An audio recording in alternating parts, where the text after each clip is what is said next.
So ayun, isang mainit tanghali po sa inyong lahat. Yun, ngayong araw dito ako ngayon sa isang purok dito sa amin sa sentro. May inaantay lang ako, inaantay ko lang yung magdi-deliver nung sorpresa para kala Jojo at Herlin. Yan. Bali, dito sila kasi dadaan, hindi pwede kasing doon gawa ng mahirap ang daan. So dito kailangan nila dumali sa sentro. Sila Commander at si Marcos nandun na, nauna na. Nagbablog kila Buboy. So inutusan mo nila ako na antayin ko dito yung magdadala nung sorpresa na isang set na bamboo set yung sopa. So dito dadaan, kaya kailangan ko silang kukonboyan papunta doon kila Herlin. At kami lang yung nakakalang papunta doon, hindi alam na mag-deliver, kaya kailangan namin konboyan.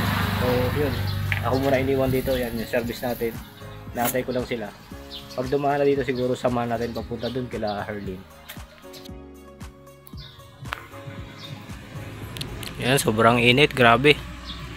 Terik na terik ang araw dito. Siyempre, lagi tayo may dalang helmet for safety.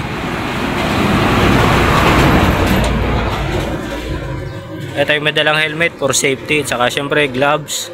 Saka protection sa init. May dala rin tayong tubig. Para kahit pa paano yung hindi tayo ma-dehydrate sa dahil kasi sobrang init. Usong-uso po ngayon ng heat stroke.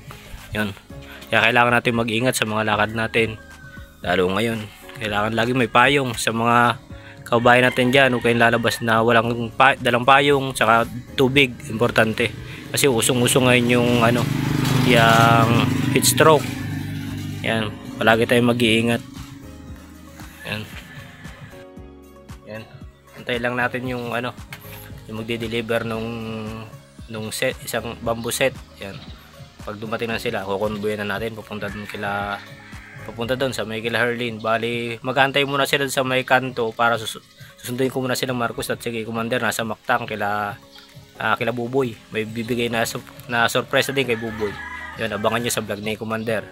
At sa ganun din sa vlog ni Marcos. Saka para doon sa mga hindi na si-search yung channel ko, yan. Mas searchable siya pag sinearch nyo po ay Rans Gomez Vlogs kasi yun po yung dating pangalan nung YouTube channel natin. Nag-change name lang tayo ng kaso hindi siya searchable, kaya ayusin ko pa, di ko pa lang maayos. Kaya siguro pag naayos yun, magiging na siya.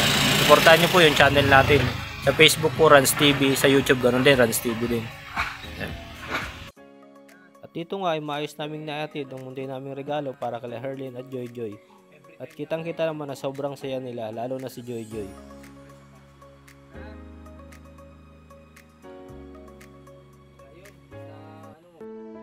At ito nga sa hindi inaasang pangyari, habang papunta ako kila Herlin at Joy Joy, pumutok ang aking gulong. At sa pangyayaring ito ay naghanap agad ako ng malapit na shop na pwede mo pagpaayusan ng aking motor. Nagtanong-tanong ako sa aking mga nadadaanan kung saan mayroong malapit na shop.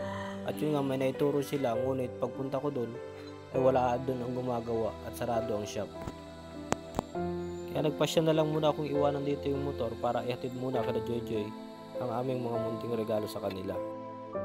At pagtapos namin ibigay sa kanila ang mga regalo, ay nagpasama na ako kay Marcos para kuhain ang aking motorsiklo sa aking napag-iwanan.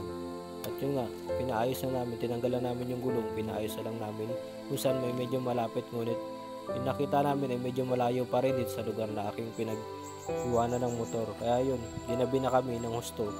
Kami na lang ni Marcos ang nagkabit ng gulong kasi wala namang ibang pwede magkabit. So kami lang dalawa, nagtulong na lang kami.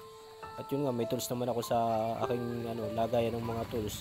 Kaya yun na lang ginamit namin. Pinilit lang namin ikabit para kahit paano makauwi kami. Kasi halos gabi na rin.